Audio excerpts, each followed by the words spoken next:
My name is Jonathan, and I am 16 years old. Until the age of 9, I would not have been able to write this speech, not because I didn't have the potential, but because I was not taught literacy in special school.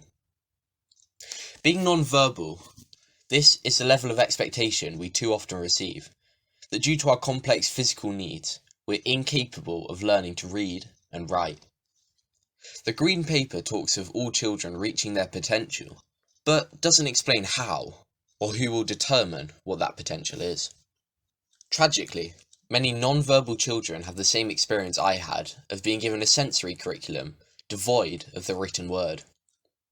Through my charity, Teach Us Too, I have also been contacted by scores of parents who have tried and failed to convince their non-verbal child's school to teach them basic literacy.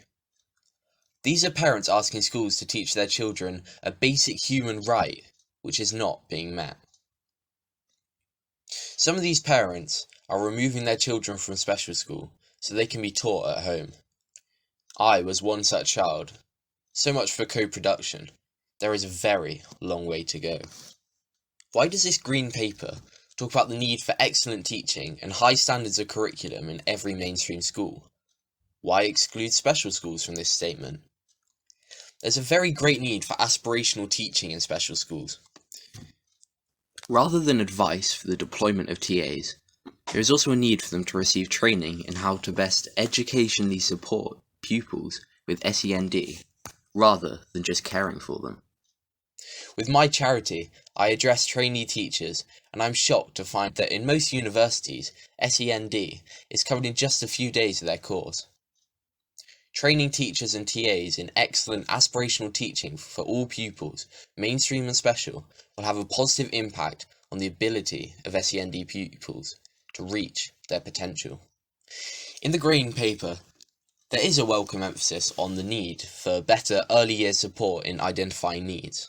But I suspect this proposal is more about searching for those children with hidden disabilities, rather than providing robust support to those children whose physical needs are obvious. By the time I entered special school, I had acquired the educational label Profound and Multiple Learning Difficulties, PMLD. But I didn't have a learning difficulty. I had an access to learning difficulty. Early and effective speech and language therapy would mean children were less likely to be mislabeled PMLD, which according to the latest EHCP census figures accounts for 9,976 pupils in England. My non-verbal friends who had a good alternative and augmentative communication system in place prior to starting school have had dramatically better educational outcomes than those without. In conclusion, the main question this Green Paper doesn't answer is how you are going to raise the aspirations and potential for non-verbal children like me.